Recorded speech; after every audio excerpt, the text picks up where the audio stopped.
बहुत समय पहले पर्वतों और नदियों से घिरे एक छोटे से राज्य में एक साधारण किसान अपने 3 बेटों के साथ रहता था। लेकिन उसे नहीं पता था कि एक दिन यही 3 बेटे इतिहास बदल देंगे।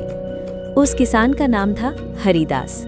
उसके 3 बेटे थे, अर्जुन, वीरेंद्र और करण। तीनों बलवान, तीनों बुद्धिमान और तीनों अपने पिता की आज्ञा मानने वाले। एक दिन पिता ने उन्हें बुलाया। मेरे बेटो, मेरे पास तुम्हें देने के लिए धन नहीं है, लेकिन 3 बातें याद रखना। अन्याय सहना भी पाप है, घमंड इंसान को अंधा बना देता है और संकट में धैर्य कभी मत खोना। तीनों बेटों ने झुककर चरण स्पर्श किया। पिताजी, आपकी सीख ही हमारा धन है। अगले ही दिन तीनों अपने घोड़ों पर सवार होकर नई दुनिया की ओर निकल पड़े। घना जंगल, अंधेरी रात। आज पहरा कौन देगा? वीरेंद्र ने पूछा। पहली रात मैं जागूंगा, अर्जुन बोला। आधी रात अचानक भेड़ियों की डरावनी हुआ गूंज उठी। 5 जंगली भेड़िए धीरे धीरे उनकी ओर बढ़ रहे थे। अर्जुन ने तलवार कसकर पकड़ी। भाइयों की नींद नहीं टूटनी चाहिए। भयानक युद्ध हुआ। एक वार, दूसरा वार।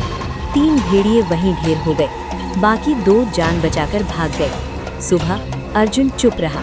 वीरेंद्र ने पूछा, रात ठीक रही? अर्जुन मुस्कुराया, बस ठंडी हवा थी। दूसरी रात पहाड़ों के पास डेरा डाला गया। इस बार पहरा वीरेंद्र का था। आधी रात को धरती कांपी।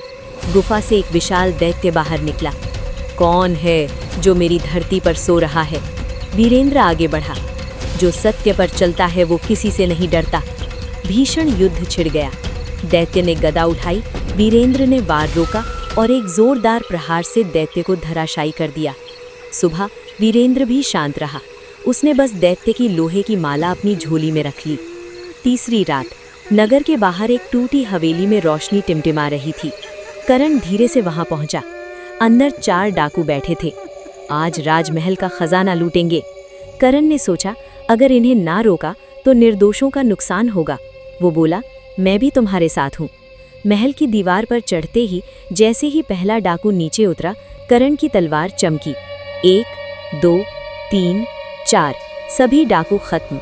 फिर वो राजकुमारी तिलोत्तमा के कक्ष में गया। उसने सिर्फ उसकी अंगूठी उठाई। ये चोरी नहीं, पहचान है, और चुपचाप लौट आया। सुबह पूरे नगर में ढिंडोरा पिटा। राजमहल को बचाने वाला कौन है? तीनों भाइयों को महल बुलाया गया। राजा सूर्यपाल सिंह ने उन्हें सम्मान दिया। भोजन परोसा गया। अर्जुन बोला, ये रोटी किसी किसान की नहीं। वीरेंद्र बोला, ये मांस शिकार का नहीं। करण मुस्कुराया। और महल में रात को तलवार चली थी। राजा चौंक गया। तीनों ने सच्चाई बता दी। करण ने अंगूठी लौटा दी। राजा भावुक हो गया। मेरी 3 बेटियां हैं, क्या तुम उनसे विवाह करोगे? भाइयों ने विनम्रता से स्वीकार किया।